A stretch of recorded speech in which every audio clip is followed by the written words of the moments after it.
Hey guys, what is going on? Spooky Spoon from DBFH Official here, and today we're going to be discussing and reviewing the recently released Battle Royale game Islands of Nyne. I'm super keen to do this review as I love Battle Royale games, and this sort of brings like a new edge to the Battle Royale scene at this current point in time. Now, whilst I'm trying to do this review, I'm also going to be answering the question, is it better than other Battle Royale games?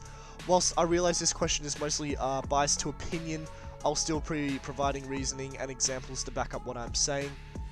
To help organize this review, I'm going to split it into three major parts, which I think make a good Battle Royale game a great one if they're done well. These three parts are combat, motion and loot system, and the map. Now, I also realize that graphics, optimization, and server connection are other areas that are really vital to a good Battle Royale game. I don't think they need a review, as all three of them are very strong in the game at this moment. So without further ado, let's jump into combat. So whilst I'm doing the review of the combat system, I'm going to be largely comparing it to PUBG. This is mostly because I think there are far more similarities between PUBG and Islands of Nyne, and also I don't have as much experience in Fortnite, so I think it would be unfair to all three games if I was to drag that in. So let's start with the melee combat. In each round you spawn in, you start with a knife, which swings for 25 damage a hit, and swings very quickly, making it quite a fast weapon to kill someone if you can land your hits. You can also throw the knife for 75 damage a hit, which is super cool and useful if you're out of ammo. However, it does take about 7 seconds to phase back into your hand, making it a very high risk, high reward factor. You know, if you can throw your knife and hit the shot, you're likely going to kill an opponent which you've already damaged. However, if you miss, you're likely going to die because by that point in time, your opponent has already reloaded their weapon. I think it's a great way to incorporate a simple melee weapon system, which can have a drastic outcome in a firefight, unlike we've ever seen before in any other Battle Royale game. Now, the weapon system in this game is pretty small. There aren't many weapons, however it's surprisingly diverse, and I'll get into that in a second. You have 2 handguns, 2 SMGs, 3 rifles, 2 of which are fully automatic and 1 which is semi-automatic, 2 snipers and a shotgun. Now, this doesn't seem like a lot of choice compared to other games. However, each gun has a unique and learnable spray pattern, which gives each weapon a steep learning curve if you wish to be very good. I personally think all of the weapons are balanced due to their spray control pattern. For example, the P90 SMG has a 50 bullet mag, however the spray pattern is insane and the fire rate is very high, making it very hard to control. However, the other SMG, the UMP45, only has a 25 bullet magazine and its fire rate is very slow and easily controllable. This means the balance of each gun is determined by the person's own ability to control the spray pattern. In saying this, if someone can aim an AK as well as someone can aim a UMP45, the AK player will win every single time because of the higher DPS. So to sum up the combat system, it is a very fast-paced combat system compared to other Battle Royale games. It does not take long at all to kill someone, meaning the person with the better aim and positioning will win 9 out of 10 times, with luck not really being a factor at all. I personally think the style of gameplay is much more rewarding and is so much more enjoyable than the sluggish and slow movements of PUBG. If you guys have a similar or different opinion, please post it in the comments. I want to know what you think. So the next big important thing about Battle Royale games is the motion and looting. Now, these could probably have their own categories, however they shouldn't take too long to discuss, so I've put them together. Motion can be described as the way the player navigates the map and the interface, which is why it also affects the loot system. In terms of moving, you have the normal left, right, forwards, back, jump and crouch movements. What's cool about this game, however, is you can jump, crouch, and it actually has a large effect in navigating buildings and objects.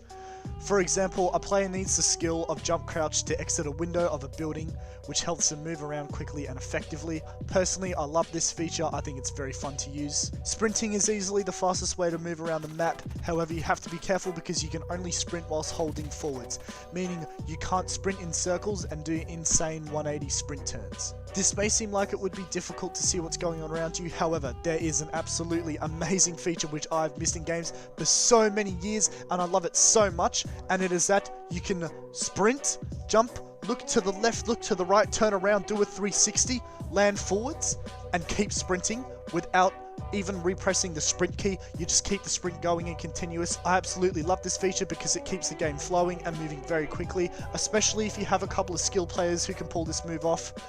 If you don't know how to do this or you haven't learnt it yet, definitely learn it because it shouldn't take you that long and it can improve your game drastically. Each of the weapons have their own carry weight, meaning you can move fast with particular weapons. Pistols and shotguns have the fastest movement speed, while SMGs, assault rifles and snipers can slow you down a lot more, with snipers having the slowest movement speed out of all of them. This is why I always carry a shotgun, because if you're very close to someone you can sort of sprint up to them really quickly without them noticing maybe and pull off a couple of shotgun shots to end the fight. To sum it up, moving is a very fast paced and skillful tool, and it can be very powerful if you master it. The loot system is very simple at the moment with only 5 possible scopes, a laser pointer and suppressor. There aren't really that many options for attachments, however this also simplifies things because there is no downside to any attachments, so I guess you might as well pick them up. Now there is only one armor set, one type of med, and one type of grenade. This is okay for now because it keeps the game very fast paced and flows nicely, meaning that there is a much more even gunfight between each players, as there isn't really a game changing armor piece or weapon attachment you can pick up. However, it would be nice to see some more diversity in the future. Perhaps a concussive grenade and a barrel attachment to help with spray control could be added as a rare drop. So the third and final thing I think defines a good Battle Royale game is the map. I'm going to start off by saying I absolutely love the map, guys. I think it's a perfect introduction to the game. I think it was so smart how they made a medieval setting and structures into a Battle Royale game, and I think they did an absolutely amazing job of making it flow with all the new technology and various obstacles placed throughout the map. I think it's absolutely bloody awesome. Whilst the combat area is vastly small compared to a lot of other Battle Royale games, it certainly doesn't feel that way because there are so many diverse settings and biomes you can explore, you know, from castles to coliseums, to a harbour and a beachy savanna, to a swamp area. It has a very unique feel and array of combat engagements accompanied with a change of music, and I just think it's super cool, man. Like whenever you go from one biome to another, the music changes, all of a sudden you're going from sniping people to wanting to hold out a shotgun wherever you run. I just think it's absolutely amazing how they've done that. Now this is unseen before in any Battle Royale game so far, so I think it brings a real new taste and vibe to Battle Royale games, and I think this alone will make it a very competitive game, especially as new maps and updates come out. The map generally has a lot more cover, such as trees and large buildings. This means that there's a much less likely chance of getting shot in the back of the head from 50,000 meters away, which we all know has happened in PUBG to all of us so many times, and I'm sick of it, and this map completely makes that not even a thing anymore. I think it's great. There are more objects to explore. Nice one, Spoon. I think one of the main negative features of this map is that there are no random loot areas or buildings scattered throughout the map. You usually find them in a clump with one another. Now, this might be in a zone that's sort of like 1 kilometer each direction.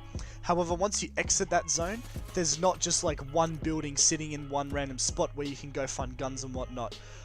This is sort of okay because I guess it brings a lot of players in together to make them fight one another early on in the game. However, it would be nice to see some random houses here and there where you can maybe pick up a couple meds and give you an edge against other people who have looted up a lot more than you. I think the best example of this is the forest area, where there are a few huts and tents close to one another, but then very large open areas with thick trees and no loot at all until you find another patch of buildings or a new zone. So to wrap up this review, I'm going to say that I really love this game so far, guys. I think it brings so many new cards to the table unseen before in any Battle Royale game, giving it a very competitive edge. Gunfights are much more fast paced, giving it a very do or die vibe, which I think is very cool.